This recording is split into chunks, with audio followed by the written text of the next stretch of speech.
여러분, 악플 한번 받아보셨습니까? 악플. 우리는 뭐 SNS 이런 건 안 하니까 악플이 있을 수는 없지만 누군가로부터 비난받는 그런 소리를 들었을 때 여러분들은 어떻습니까? 저는 이 심장이 쪼그라드는 거 있고 간이 작아서 그죠? 간이 작아서 감당이 안 되는 거예요. 그래서 몸에 반응이 나타나는 거예요. 그것처럼 수많은 평가와 수많은 사람들로부터 우리들이 재단을 당하면서 살아오는 게 우리의 모습인 것 같아요. 심지어는 SNS 때문에 악플 때문에 유명을 달리하시는 분들도 생기고 또 좋아요, 싫어요, 뭐 이제 그 내자로 뭐라 그래요? 좋아요, 구독해요, 뭐 이렇게 내자가 있던데. 알림 설정, 좋다고 할 뭐 이런 거 있잖아요, 그죠? 이렇게 얘기를 하던데 그게 목숨 건단 말이에요. 그래서 목숨 걸다가 죽어버리는 사람들 되게 많이 있더라고요. 그렇게 평가하는 거. 심지어 교회 안에도 보면 누구는 훌륭하다, 아니다. 누구는 좀 부족하다. 나름대로 기준을 가지고 거기에 미치지 못했을 때 그 사람을 평가하는 그런 마음들을 우리가 갖고서 있는 게 인간의 본성인 것 같아요. 그런 시선과 판단 누구에게나 다 갖고 있지만 그런데 이 고린도 교회 안에는 그런 평가들이 더 강렬했다라는 겁니다. 그래서 이만하면 됐다. 저 사람은 부족하다. 그러니까 나는 바울파다. 아볼로파다. 라고 이야기를 하면서 고린도 교회에는 그런 평가, 그런 파벌, 그런 심판 이런 것들이 있다가 보니까 사라진 게 있었어요. 그게 무엇이었는가 하면 교회가 감당해야 될 사명이 사라졌어요. 그로부터 나타나는 복음 전파는 또 힘들어지는 그런 결과가 나타나게 되어지게 되는 거죠. 지금 우리의 형편은 어떠냐라는 거예요. 나는 혹시 모르게 주변 사람들로부터 쉽게 재단을 당하거나 또 심판하고 받거나 아니면 또 다른 사람을 또 평가하거나 누구를 또 재단하거나 하는 부분들이 있다면 우리들 또한 조심해야 될 부분이지 않나 그렇게 생각을 해봅니다. 그런데 중요한 건 무엇인가 하면 누군가로부터 우리가 그런 평가를 받고 또 그런 심판에 대한 그런 부분들을 우리가 들었을 때 우리들의 신앙생활까지도 무너지는 경우가 생기더라는 겁니다. 사명을 감당하기에는 주저할 때가 너무 많이 생기게 되어지고 심지어는 어디까지 가는가 하면 우리 신앙의 건강까지도 흔들려 버리더라. 이게 바울이 고백했던 게 뭔가 하면 나도 나를 평가하지 않는다. 주변의 너희들도 나를 평가하지 마라. 나는 거기에 대해서 연연하지 않는다. 라고 하면서 이야기를 하는데 오늘 주제가 무엇인가 하면 그런 혼란한 세상 속에 교회를 평가하고 또 복음을 평가하고 예수님을 평가하는 그 상황 속에서 우리가 흔들리지 않아야 된다. 흔들리지 않기 위해서는 우리가 지금도 분명하게 붙들어야 될 게 뭐냐라는 거예요. 여러분 지금 여러분들이 어떤 상황, 어떤 형편, 어떤 일들이 일어난다 하더라도 흔들리지 말아야 될 것이 있는데 그게 무엇이냐. 그것이 우리가 분명하다면 우리는 세상 가운데 담대하고 복음 앞에서 당당할 수 있을 줄로 믿습니다. 아멘. 이게 우리 신앙의 모습이잖아요. 그래서 그 첫 번째가 무엇인가 하면 우리는 우리의 정체가 뭐냐라고 하는 것을 알아요. 속으로 한번 생각해보면 나는 정체가 뭐지? 에어리언인가? 나는 정체가 뭐지? 외계인인가? 외래인인가? 여러분 성경에서 우리를 향하여 정체가 무엇인지 분명하게 이야기를 합니다. 4장 1절 말씀 한번 읽어볼까요? 시작. 사람은 이와 같이 우리를 그리스도의 일부는요. 그리스도의 뭐라고요? 일부는 맞습니다. 사람들은 우리를 뭐라고 이야기하는가 하면 그리스도의 일꾼이다 라고 생각한대요. 나는 그럼 뭐라 생각해야 됩니까? 나도 그리스도의 일꾼이다 라고 생각을 해야 된다는 겁니다. 그런데 나는 일꾼이 아니라 나는 그리스도의 주권을 가진 자로서 서 있게 되어지면 된다 안 된다? 안 된다는 거예요. 그래서 성경은 우리에게 분명하고 확실한 정체를 가르쳐주는데 너는 그리스도의 일꾼이다. 그리고 뒤에 읽어봅시다. 시작. 하나님의 비밀을 맡은 관리인으로 보아야 합니다. 아멘. 우리는 관리인이다 라고 이야기합니다. 그래서 지난주에는 우리가 하나님의 성전이다 라고 하는 것으로 우리의 정체성을 가졌잖아. 그렇죠? 그리고 난 다음에 오늘 본문에서는 그리스도의 일꾼이고 또 하나님의 비밀을 맡은 관리인이다 라고 우리는 분명히 확실하게 갖고 있어야 됩니다. 그래서 여러분도 일꾼이고 저도 일꾼이고 옆에 사람도 일꾼이고 다 누구의 일꾼? 그리스도의 일꾼이다. 그러면 그리스도의 일꾼은 누가 책임져 줄까요? 그렇지. 할렐루야. 이게 비밀이라는 겁니다. 누가 책임지는가 하면 그리스도, 주인 대신 그리스도가 책임을 져 주신다 아멘. 라는 겁니다. 그래서 하나님의 비밀을 맡은 관리인이다 라고 얘기합니다. 세상 사람들은 야, 저 사람들이 저렇게 사는 걸 이해를 못하겠다. 무언가 비밀이 있을 거야 라고 생각하는 거야. 그러면 우리는 그 비밀을 알잖아요. 뭐라고요? 누가 지켜주신다? 주님이 지켜주신다. 이 비밀을 꼭 붙들고 살아가길 주의 이름으로 축원합니다. 아멘. 고린도 교회가 왜 파벌이 일어났습니까? 그들의 주인은 그리스도가 아니라 자기들이었기 때문에 그랬어요. 자기들이었기 때문에 내 편, 네 편을 다른 말로 이야기하면 남편 이렇게 이야기를 하죠. 우리 집에는 늘 남편하고 산다, 남편하고 산다 라고 하는 아내도 있습니다만 그러나 우리 모두 다 누구의 편이다? 그리스도 편이다 라고 되어 있다는 겁니다.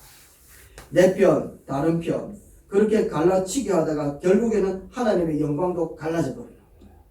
그래서 비전이 두 개가 되어지면 분열이 일어나게 되어진다 말씀드렸죠.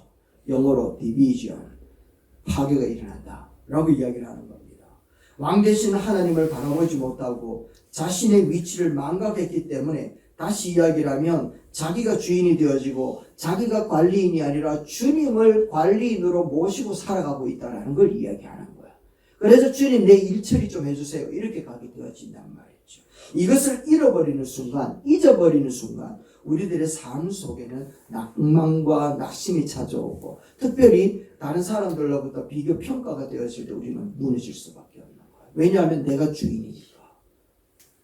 그리스도가 주인이면 위로가 되어질 수 있을지만 그리스도가 주인이지만 책임을 져줄 수 있지만 내가 주인이 되는 순간 누구도 나를 책임져 줄 수 있는 사람이 있다 없다? 없다라는 거죠.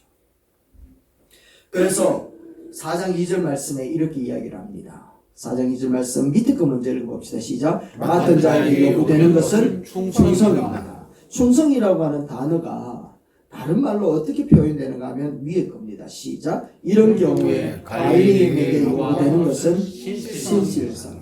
충성과 신실은 같은 단어에서 나왔다. 그래서 충성된 자들에게 기본적으로 가져야 되는 성품이 뭔가 하면 신실함이라는 거예요. 신실함이라는 게 뭔가 하면 어제와 오늘이 동일한 걸 신실함이라고 이야기합니다. 상황과 사건별에 따라서 나의 삶의 모습과 기준이 달라진다면 그거는 신실하다 얘기하지 않습니다. 그래서 이 신실성은 어디에다가 비교를 하는가 하면 하나님의 성품으로 가는 게 바로 신실함이라는 겁니다. 그래서 어제나 오늘이나 장래에 변함이 없는 분, 그분을 뭐라고 이야기한다고요? 신실하신 하나님이라고 얘기를 합니다. 거기에 맞는 충성된 자, 신실한 자, 관리자들, 맡은 자들에게 필요한 것은 무엇인가 하면 변함이 없는 신실함이 필요하다라고 이야기를 하는 거죠. 어떤 회사의 CEO가 두 명의 매니저에게 프로젝트를 맡겼습니다. 그랬더니 에임이라고 하는 이 매니저는 아주 멋지게 그 일들을 잘 감수해가지고 찬사를 받게 되어졌습니다. 그리고 승진도 하게 되어졌죠. 그런데 B라고 하는 사람은 결과는 평범하게 나타났습니다. 그런데 그 과정은 단 한 번도 사적인 이득을 취하지 않았고 뿐만 아니라 한 푼도 예산에서 낭비하지 않도록 굉장히 맡은 일들에 대하여 충실하게 감당해내더라는 거죠. 겉으로 보기에는 A라고 하는 사람이 성공했는데 CEO의 마음에 든 사람은 바로 B였습니다. 왜냐하면 신실했거든요. 조금도 누가 되는 것이 없었거든요. 마찬가지로 우리에게 진짜 중요한 것은 외적인 성공과 칭찬이 아니라 주님 앞에서 얼마나 신실했느냐에 달려있는 줄로 믿습니다. 아멘. 주님 앞에 신실하셔요. 주님 앞에 신실한 사람은 사람에게도 신실하게 되어 있는 줄로 믿습니다. 그래서 성경에서 말하는 충성이나 신실함이라는 것은 하나님 한 분을 주인으로 삼아 어떤 경우에도 그 말씀 앞에 정직하게 사는 사람, 이것이 바로 성실합니다 라고 이야기를 합니다. 한번 따라합시다. 나는 주님의 말씀에 말씀에 성실합니다. 성실합니다. 그렇습니다. 옆에 사람 보고 얘기해. 당신도 성실하십시오. 성실하십시오. 성실하실 수 있습니다. 할렐루야. 아멘. 이 신실함에 대해서 주님이 얼마나 대단한 약속과 축복을 하고 있는지 마태복음 25장 달란트 비유를 통하여서 종들에게 이야기를 합니다. 여러분, 한 달란트 받은 사람은 자기의 재능이 뛰어났기 때문에 이 달란트를 땅에 묻어놓고도 종으로서의 역할을 정말 잘 감당했습니다.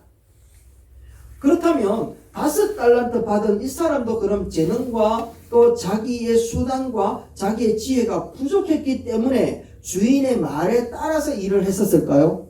그렇지 않았을 거라는 겁니다. 5달란트를 받아가지고는 그 5달란트를 가지고 또 다른 5달란트를 남겼어요. 10개를 남겼단 말이에요. 이렇게 넘치게 남길 수 있었던 것은 그가 재능이 뛰어나고 훌륭하고 멋진 사람이었기 때문에 하나님 예수 주인이 칭찬한 것이 아니라 주인이 칭찬한 것은 무엇인가 하면 종의 신실함이었어요. 한번 보세요. 이렇게 이야기합니다. 잘하였도다. 착하고 충성된 종아, 네가 적은 일에 충성하였음에, 충성이라는 단어를 다르게 설명하면 뭐라고요? 신실함이라고 얘기하거든요. 네가 많은 것을 네게 맡기리니 네 주인의 즐거움에 참여할지어다. 주인의 잔치에 부르고 주인의 영광에 그를 초청합니다. 왜요? 신실함이니까. 주님과의 관계, 주인과의 관계에서 그 관계에 오류가 하나도 없이 늘 신실했다라는 거예요. 많이 남기고 재능이 뛰어나고 훌륭한 업적 때문에 주인의 잔치에 참여한 것이 아니라 무엇 때문에? 신실함 때문이었습니다. 여러분들의 신실함이 주님의 초청을 또 다른 초청에 합당한 부분들이 되기를 주의 이름으로 축원합니다. 아멘. 아멘.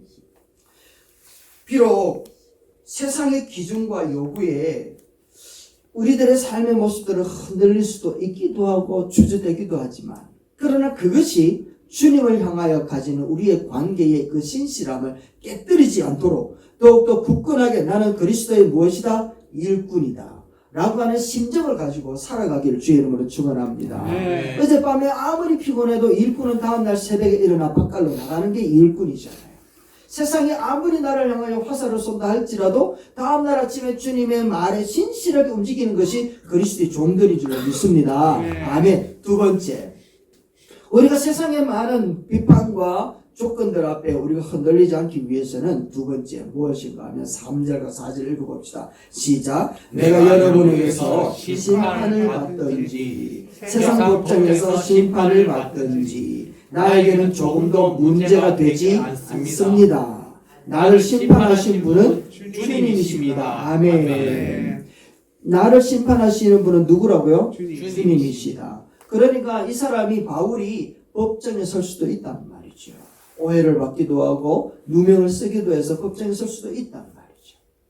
뿐만 아니라 사람들에게로부터 손가락질을 받기도 하고 교회로부터 비난을 받기도 할 수 있다라는 겁니다. 마음이 무너지기도 하고 심령이 굉장히 아프기도 할 겁니다. 그렇지만 그에게 있어서 흔들리지 않고 붙들고 있었던 신실하게 붙들었던 믿음이 무엇인가 하면 나를 심판하실 분은 오직 주님이시다 라고 하는 것을 붙들었다라는 거예요. 할렐루야. 아멘. 여러분에게도 여러분의 삶의 모든 것들을 평가하실 분은 오직 한 분 주님밖에 없는 줄로 믿습니다. 아멘. 그런데 너무너무 감사한 것은 그 주님은 우리를 사랑하신대요. 아멘. 할렐루야. 아멘. 그 사랑하심 때문에 우리는 심판에 이르지 아니하고 영생에 이르는 자들인 줄로 믿습니다. 아멘. 4장 5절 말씀에 이렇게 이야기를 합니다. 보세요. 주께서 오실 때까지 아무것도 미리 심판하지 마십시오. 그러니까 미리 이거 이래가 안 되는데 내가 이래가 되느냐라고 하면서 자기 자신에 대해 피관하지 마라 이야기하는 겁니다. 자기 자신에 대하여 세상의 기준과 세상의 손가락질 앞에 나도 똑같이 나를 재단하지 마라 이야기하는 겁니다. 주님께서는 어둠 속에 감추인 것을 환하게 나타날 겁니다. 우리 심령이 어디를 향하여 있는지, 주를 향하여 있는지, 세상을 향하여 있는지 우리 주님이 아시고 반드시 내가 주님 앞에 서 있었다라는 것을 환하게 나타나실 줄로 믿습니다. 아멘. 그리고 그 마음의 생각을 드러내실 거라는 거예요. 그래서 우리 마음을 아시는 주님, 우리 생각을 다 감찰하시는 주님이 마지막 심판대 앞에서 우리를 향하여 박수 쳐주는 날이 꼭 올 줄로 믿습니다. 아멘. 아멘. 물론 우리가 잘못되어진 것이 있고 비난받아야 될 것이 있다면 우리는 우선적으로 내가 진짜 그런 비난받을 일을 했는가 라고 하는 것을 아주 객관적으로 내어놓고 우리를 스스로 평가도 해야 된다. 그래서 거기에 내가 잘못했다면, 거기에 무엇인가 잘못한 것이 드러났다면 우리는 반드시 무엇이 해야 된다고요? 회개라고 하는 부분들이 따라가요. 그러나 그렇지 않다 할지 한다면, 비난받을 만한 잘못된 일이 없다면 우리 주님이 하신다. 끝에 반드시 주님께서 드러내실 것이다. 혹 그러하지 아니한다 할지라도 우리 주님은 당신의 영광 가운데 우리의 수고와 헌신과 나의 이 비난까지도 영광스럽게 변화시켜 주실 줄로 믿습니다. 아멘. 하는 그 믿음으로 오늘을 걸어가는 여러분 되시기를 주의 이름으로 축원합니다. 아멘. 한 시골 교회에 성가대 정말 재능 있고 또 헌신하고 성품도 좋고 재능도 많으신 성가대 대장이 계셨습니다. 그러니까 지휘자가 계셨습니다. 그런데 이제 지휘를 하다 보니까 리더를 해야 되니까 좀 독단적 면이 있었는가 봐요. 누군가의 마음에는 그게 올무가 되어 있었던 거죠. 그러다가 심각한 오해가 발생해 버렸습니다. 지휘자가 재정을 불투명하게 사용한다 라고 하는 소문이 돌게 되었던 거예요. 그러니까 많은 사람들이 강하게 문제를 제기합니다. 올무를 다 끌어안고 있었던 그 사람이 중심이 되어가지고 맹렬한 비난을 퍼붓기 시작을 합니다. 그런 가운데 있으니 지휘자님이 큰 상처를 받았어요. 그래서 교회를 더 이상 있을 수가 없겠다. 사역을 그만두어야 되겠다 하면서 있는 상황 가운데 아들이 찾아왔어요. 아버지, 정말 아버지가 잘못하신 겁니까? 사람들이 아버지를 믿지 못하고 있는데요 라고 이야기를 합니다. 그때 아버지가 이렇게 얘기를 합니다. 얘야, 아빠는 교회를 섬기는 동안 한 번도 사적인 이익을 취하거나 부정한 마음을 품은 적이 없단다. 사람들은 아빠의 겉모습만, 소문만 가지고 말할 수 있지만 이 모든 일을 지켜보시는 분이 딱 한 분 계시는데 바로 하나님 아버지시다. 아빠는 지금 당장 사람들에게 인정받으려고 변명하거나 싸우지 않을 거란다. 사람들이 나를 비난해도 괜찮아. 나를 심판하실 분은 오직 주님 한 분뿐이시니 나는 다시 주님 앞에서 내가 맡은 자리를 신실하게 지킬 거란다. 라고 하면서 흐르는 눈물을 훔치시고 늘 그 자리를 지켜가셨다. 그리고 시간이 지나고 난 다음에 하나님께서 그 오해를 풀어나가기 시작을 하는데 결국 그 모든 상황들이 다 밝혀지고 난 다음에 사람들은 그 지휘자님 앞에 칭찬을 하는데 그 지휘자는 의연한 거예요. 왜냐하면 하나님 앞에 서 있었기 때문에. 하나님의 평가를 받는 데에 중심에 되어 있다 보니 사람들의 칭찬에도 또 부하내동하여 흔들리지 않더라는 거. 한 번은 목사님도 이런 비난받을 상황들이 쫙 펼쳐지면서 목사님이 더 이상 견디지를 못하는 거예요. 그래서 사표를 탁 쓰고 이제 당회에다 딱 내려고 하는 그 순간에 사모가 찾아와서 하는 말이 이렇게 이야기합니다. 목사님, 자기 남편이죠. 목사님은 사람들의 말을 참 잘 들으십니다. 그러면 하나님 말씀은 왜 안 들으십니까? 라고 얘기를 하더라고요. 근데 팍 거꾸로 잡혀갑니다. 아, 내가 사람의 말을 많이 들었구나. 그러면서 주님 앞에 다시 한번 엎드리기 시작합니다. 하나님 말씀해 주세요. 하나님, 나는 하나님 앞에 잘못한 거 없습니다. 사람들의 오해와 여러 상황들이 있지만 주님 아시지요. 하면서 묵묵하게 그 상황을 겪어나면서 지나가기 시작합니다. 결국에 나타나는 현상들은 하나님의 역사가 다시 한번 일어나게 되어졌죠. 여러분, 우리들에게도 이런 오해, 이런 불평등하고 참 불합리한 일들이 우리에게 찾아올 수 있다라는 거예요. 그때 우리들이 감당해야 될 일들은 오직 우리를 질시를 아시는 분은 오직 한 분, 예수님밖에 없다. 예수님이 나의 삶을 바라보시고 주님께서는 가장 든든한 우리의 증인이 되시고 때가 되면 우리의 신실함을 만천하게 드러내실 것이다. 라고 이 믿음으로 우리가 걸어가야 될 줄로 믿습니다. 그 걸음이 만만치가 않지만 그렇다고 포기하면 안 되는 거죠. 포기는 언제 나타나야 된다고요? 긴장. 맞습니다. 긴장할 때 딱 한 번만 하면 되는 겁니다. 포기, 두 포기. 포기는 우리 인생의 단어에 있다 없다, 사전에 있다 없다, 없다. 맞습니다. 주님이 포기하기 전에는 우리는 절대 포기할 수 없다. 그래서 힘들지만 버텨내기가 정말 뼈가 마르는 상황이 거하게 되어지는 부분이 일어나지만, 그러나 다니엘이 이렇게 고백하는 것을 보여줍니다. 다니엘 한번 보세요. 왕이여, 우리가 섬기는 우리 하나님이 우리를 맹렬히 타는 불목불 가운데서 능히 건져내시리이다. 이 불목불을 우리의 비난으로 다시 한번 바꿔보면요, 하나님이 우리를 맹렬히 비난하는 그 가운데서 능히 우리를 건져내실 것입니다. 그렇게 하지 아니하실지라도 왕이여, 우리가 왕의 신들을 섬기지도 아니하고, 그러니까 그들 따라 막 부하대동하지 아니하고 왕이 세우신 금신상에게 절하지도 아니할 줄을 아옵소서. 여러분, 이게 우리 성도의 힘들지만 이 세대를 대하는 자세요, 모습인 줄로 믿습니다. 네. 우리 하나님이 비난 가운데 우리를 건져내실 줄로 믿습니다. 그러나 그리하지 아니한다 할지라도 나는 그들의 비난 앞에 무릎 꿇지 않습니다. 나는 그들의 손가락질 앞에 나의 신앙이 잘못되었다고 이야기하는, 그런 인정하는, 그런 거부하는 모습으로 서겠습니다 라고 하면서 우리가 하나님 앞에 고백하는 우리의 모습이 되어야 될 줄로 믿습니다. 아멘. 여러분, 주님 한 분만으로 충분히 그분의 뜻이 이루어지기를 소망하면서 붙들었던 이 다니엘의 고백처럼 오늘 우리들의 고백도 이 세대를 향하여, 비난하고 조롱하는 세대를 향하여 나는 나의 주님 앞에 결단코 흔들리지 아니한 믿음을 고백할 수 있게 되기를 주의 이름으로 축원합니다. 아멘. 아멘. 반드시 우리 주님은 우리 고백을 들으시고 당신의 역사를 나타내실 줄로 믿습니다. 아멘. 이제 마지막으로 세 번째는요, 방향이 있어야 됩니다. 방향.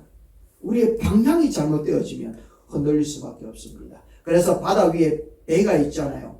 하늘에 비행기가 날아다니잖아요. 그런데 그들이 방향이 없으면, 아무리 화려한 그 여객선이라 할지라도 방향이 없으면 이 여객선은 표류하는 거지만 방향이 있으면 항해하는 거라 얘기하잖아요. 우리 인생도 마찬가지라는 겁니다. 방향이 있으면 우리는 어떤 상황 가운데도 흔들리지 아니할 수 있지만, 방향이 분명하지 않으면 조금만 흔들어도, 조금만 덜컹해도 우리의 핸들은 흔들릴 수밖에 없다라는 겁니다.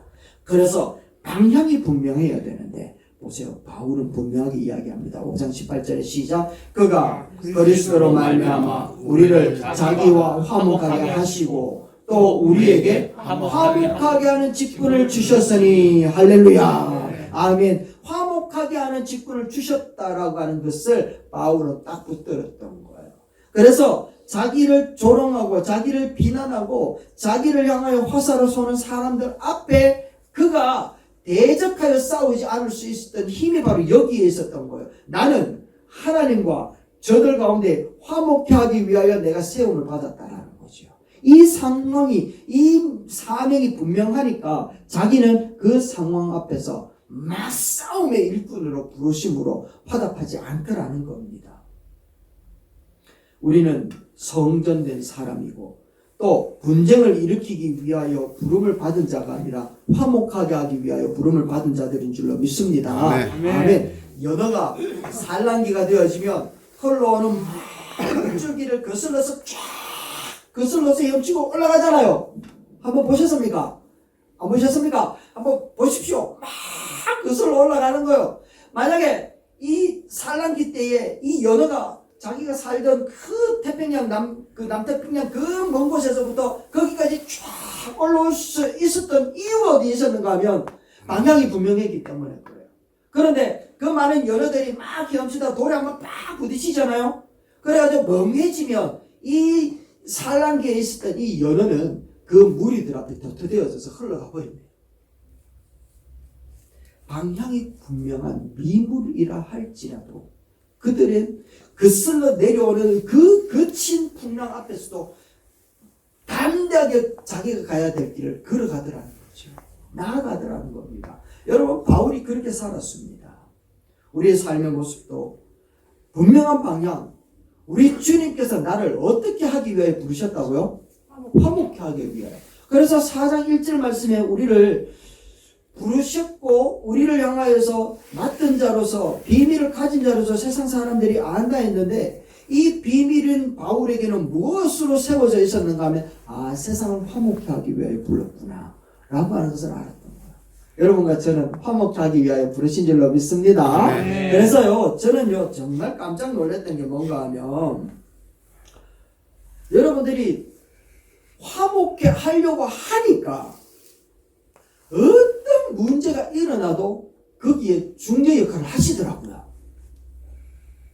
뭐 말인가 이해가 되십니까? 야야 그거 아니다, 입장 바꿔 한번 생각해봐라, 야도 입장이 있다 이거 아니다, 자도 입장이 있다 이거 하면서 그 상황 가운데 중재를 하시더라고요.